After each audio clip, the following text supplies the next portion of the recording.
ધાનેરાના જાગૃત ખેડૂતોએ યુરિયા ખાતરની કાળાબજારીનો પર્દાફાશ કર્યો। ધાનેરા તાલુકામાં યુરિયા ખાતરની અછત અને કાળાબજારીથી ત્રસ્ત ખેડૂતોએ સરકારી અધિકારીઓની નિષ્ક્રિયતાનો પર્દાફાશ કર્યો છે। જે કામ કૃષિ અધિકારીઓએ કરવું જોઈએ તે કામ ધાનેરાના જાગૃત ખેડૂતોએ કરી સંગ્રહખોરી કરાયેલા ખાતરનો જથ્થો શોધી કાઢ્યો હતો અને વેપારીઓ પાસેથી વ્યાજબી ભાવે ખાતર મેળવ્યું હતું। વહેલી સવારથી ધાનેરા ખરીદ વેચાણ સંઘ ખાતે યુરિયા ખાતર મેળવવા માટે ખેડૂતોની લાંબી લાઈનો લાગી હતી।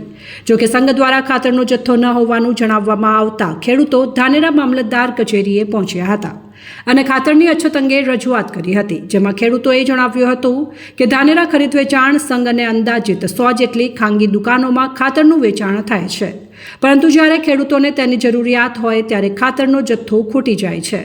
ત્યારે ખેડૂતોની આ રજૂઆત સાંભળ્યા બાદ મામલતદારે તેમને ખાતરી આપી હતી। જો કે સવારથી સાંજ સુધી ખાતર માટે હેરાન પરેશાન થતા ખેડૂતોને વારંવાર તારીખો આપવામાં આવી રહી હતી।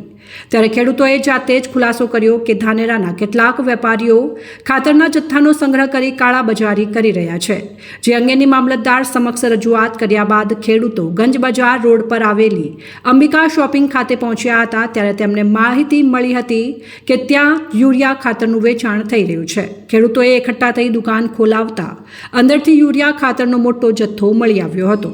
ખેડૂતોનો આક્રમક મિજાજ જોઈ સંગ્રહખોરી કરનાર વેપારીઓને આખરે ખેડૂતોને યુરિયા ખાતર યોગ્ય ભાવે આપવું પડ્યું હતું। 80 જેટલી દુકાનોમાં યુરિયા ખાતરનો જથ્થો પડ્યો છે।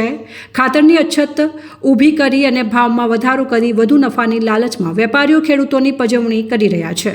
આમ ખેડૂતોએ આજે સમયસર હપ્તા અને દિવાળી લેતા અધિકારીઓની પોલ પણ ખોલી નાખી હતી। હવે જોવાનું એ છે કે સંગ્રહખોરી અને કાળાબજારી કરતા વેપારીઓ સામે કેવા પ્રકારની કાર્યવાહી થાય છે। શું આ ઘટના બાદ કૃષિ વિભાગ અને સ્થાનિક વહીવટીતંત્ર જાગૃત થશે અને ખેડૂતોને યોગ્ય ભાવે ખાતર ઉપલબ્ધ કરાવવા માટે કડક પગલાં લેશે?